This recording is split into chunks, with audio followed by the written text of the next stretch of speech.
राष्ट्रीय समाज पक्ष वतीने जाहीर अभिनंदन करतो की तुम्ही आला. तुमच्या माध्यमातून या राज्यातल्या राज्यकर्त्यावर किंवा प्रशासनावर अंकुश ठेवण्याचा हत्यार म्हणून लोकशाहीचा स्तंभ आपला जो मीडिया आहे त्या मीडियाचं मी अभिनंदन करतो. आणि तुम्ही आमची विचारधारा पक्षाची खेडेगावापर्यंत वार्डापर्यंत पोहोचून जाताल असं मी तुमचं आभार मानतो, अभिनंदन करतो. आम्ही मुळात म्हणजे 288 विधानसभेची तयारी चाललेली आहे. पण महायुतीचा पक्ष म्हणून जिथं भारतीय जनता पार्टीचा आमदार आहे, जिथं अजितदादाच्या राष्ट्रवादीचा आहे किंवा जिथं शिंदे साहेबाच्या शिवसेनेचा आहे, सिटिंग आमदार सोडून बाकी सीटांनी सर्व ठिकाणी आमच्या राष्ट्रीय समाज पक्षाची मागणी असताना हा महायुतीचा नियम असतो किंवा कुठल्याही पक्षावर अलायन्स करतो आपण त्यावेळी त्यांचं सिटिंग MLA म्हणून आपल्याला तयार करावं लागतं.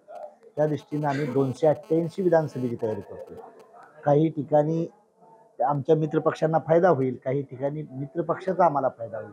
या दृष्टीनं आम्ही 288 विधानसभा आणि 62 जी विधानसभा आहेत विदर्भातल्या 62च्या 62 ठिकाणी आम्ही 62 सभा घेतोय आणि मेळावा घेतोय. आणि 29 ऑगस्टला राष्ट्रीय समाज पक्षाचा 20वा वर्धापन दिन अकोला इथं ठेवलेला आहे.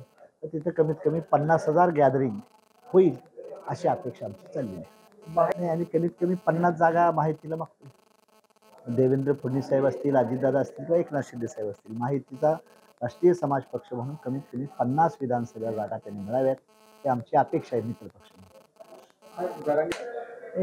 परवा 8 दिवसापूर्वी मुख्यमंत्री महोदयांनी एकनाथ शिंदे साहेब असतील, देवेंद्र फडणवीस साहेब असतील किंवा अजितदादा पवार साहेब यांनी सर्वपक्षीय मिटिंग घेतली. त्याला आदरणीय पवार साहेब, आदरणीय काँग्रेसचे नेते किंवा आदरणीय उद्धव साहेब कुणीही हजर झाले नाही. त्यावेळेस सर्वपक्षीय मिटिंग या राज्याचे मुख्यमंत्री बोलवतात तेव्हा आपण हजर राहणं गरजेचं आहे. पण त्या मिटिंगला का हजर राहिले नाही आमचा सवाल आहे. हजर व्हायला पाहिजे होतं. तर हा मराठ्यांचा प्रश्न असेल, ओबीसीचा आरक्षणाचा प्रश्न असेल, हा तेवट ठेवण्यापेक्षा तो मिटवण्यासाठी सर्वपक्षीय नेत्यांनी एकत्र आलं पाहिजे आणि त्यातून काहीतरी तोडगा काढण्याचा प्रयत्न केला पाहिजे. ही राष्ट्रीय समाज पक्षाची भूमिका आहे.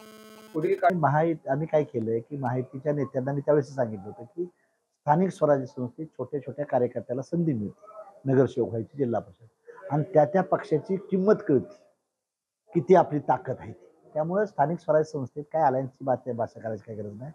मेंबर ऑफ पार्लमेंट आणि MLA साठी ठीक आहे. बाकी स्थानिक स्वराज्य संस्थेत जे पक्ष लढल आणि त्यात आम्ही स्वतंत्र लढू, काही प्रॉब्लेम नाही. अजून म्हणजे तसं काही ठरलेलं नाही. आता सध्याला राष्ट्रीय समाज पक्ष महायुतीचा घटक पक्ष आहे. पण तो मीच त्यावेळेस महायुती होताना सांगितलेलं आहे की विधानसभा आणि लोकसभेला युती करू, स्थानिक स्वराज्य संस्थेला युती करायची नाही. कारण आपली ताकद आपल्या कार्यकर्त्याची किती आहे ते आम्हाला आजमावून कळतं. जर युतीत राहिलं का मग त्या पक्षाच्या जेव्हा चालवं लागतं, त्यांचेच आमदार असतात, आपलं काहीच येत नाही. आणि आपलाही कार्यकर्ता काय म्हणतो की बरं त्यांच्यावर येते म्हणून आपण लक्ष घालायचं. पण आम्ही स्थानिक स्वराज्य संस्थेला कुणाही आम्ही युती करणार नाही. विधानसभेला लोकसभेला विचार होऊ शकतो, विषय नाही. आणि आज मी मंत्री होतो तरी लढलो होतो. आज भाजप सेनेच्या विरोधात लढलो होतो. त्यावेळेस माझे 98 झडपी मेंबर नगरसेवक आले महाराष्ट्रात. आणि गुजरातमध्ये माझ्या आता सगळ्यात 50 नगरसेवक आहेत गुजरातमध्ये. असं करून आमचं प्रत्येक बारीने विधानसभेत खातं असतं, विधान परिषद असते, 2 आमदार. आता मी एक आमदार, तसं गुट्टे साहेब आमची विधानसभेचे आमदार आहे. असं खातं उघडलेला पक्ष आहे.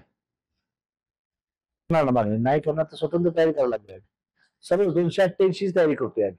याचं कारण काय, युतीमध्ये महायुतीमध्ये आहेत, तर महायुतीमध्ये आपण देखील आपली ताकद वाढवली तर युतीचा पक्ष विचारेल ना. आता फोटो टाकण्यापुरतं राहतील महायुतीचं. म्हणून आम्ही आमची ताकद आजमावण्यासाठी काही ठिकाणी 10,000 मिळतात, काही ठिकाणी 5,000 मिळतात, काही ठिकाणी विजयी व्हावं अशा आम्ही 288 ची यंत्रणा तयारी चाललेली आहे आमची. कारण ज्यावेळेस आपण युती होती तेव्हा युतीवाला तो पक्ष कधी वापरल. आता इथं बीजेपीचे 2 आहेत, समजा काँग्रेसचा एक आहे, त्यांची युती. पण आमचं दिसलं पाहिजे ना काय, तर ते म्हणणार नाही ते द्यावीच नाही आम्हाला जागा. आम्ही नुसतं म्हणणार आमची युती आहे त्यांच्यावर आम्ही निवांत राहणार. असं न करता पण आपली ताकद देखील आपली दिसली पाहिजे. मित्र पक्षालाही वाटलं पाहिजे की ह्यांची ताकद आहे, तर ती गणतीत जातील ना. ह्यात फरक असतो. जागा काही सोडली नव्हती त्याने. आम्ही जागा देऊ शकतो, पाड्याची जागा असं पवार साहेब म्हणतात, दिली नव्हती त्यांनी. जागा दिली ना मला एक, तर त्यांनी काही दिली नव्हती जागा. समज झाला सर्वांचा जागा सोडत होती, साहेब तिकडे गेले.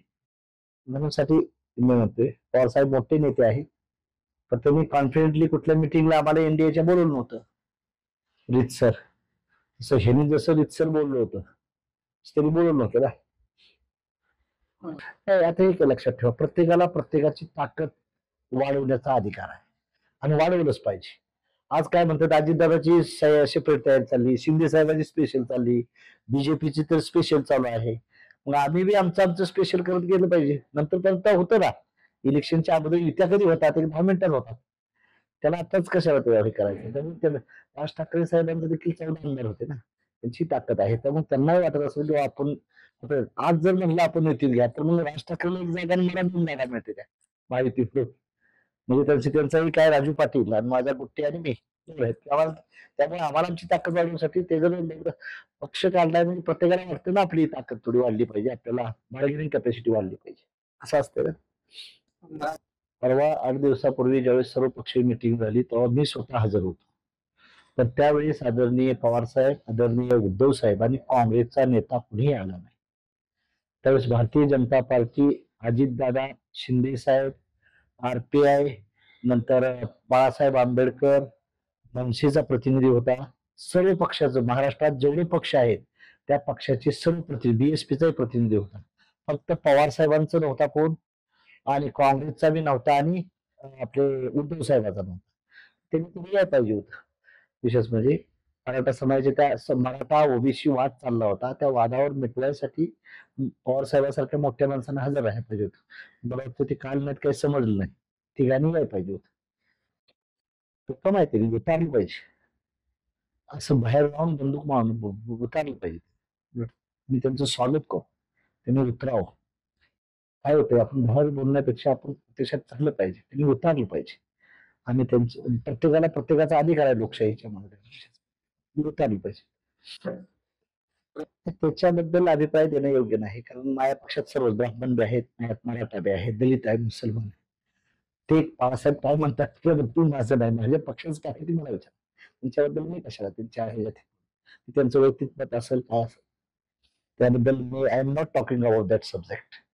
आपण किती वाट पाहणार विधानसभेमध्ये? मी सांगितले त्यांना आम्हाला 50 तरी जागा पाहिजे.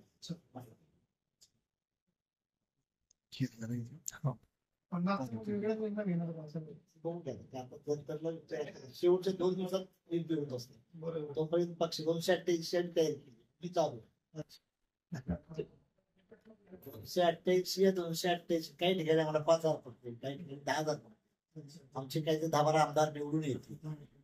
10-12 निवडून आल्यानंतर ती डिसाइडिंग फॅक्टर आमचे रोज मेळावे चालले. विदर्भ, पश्चिम महाराष्ट्र, मराठवाड्यात सर्व ठिकाणी चालले. आमच्या राज्याचे अध्यक्ष, महासचिव सर्व तयार झाले होते. आम्ही कमीत कमी 300 सभा घेतल्या विधानसभेच्या अगोदर. गडचिरोलीपासून, चांद्यापासून बाद्या, काही ठिकाणी एकच एरिया. मला माहिती आहे का, सर्व ठिकाणी बीजेपी रोप पर्सेंटेज वाढला.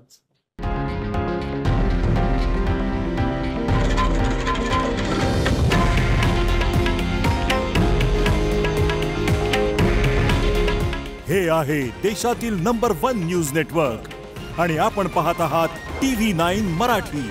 काळजी तुमची, हित महाराष्ट्राचं.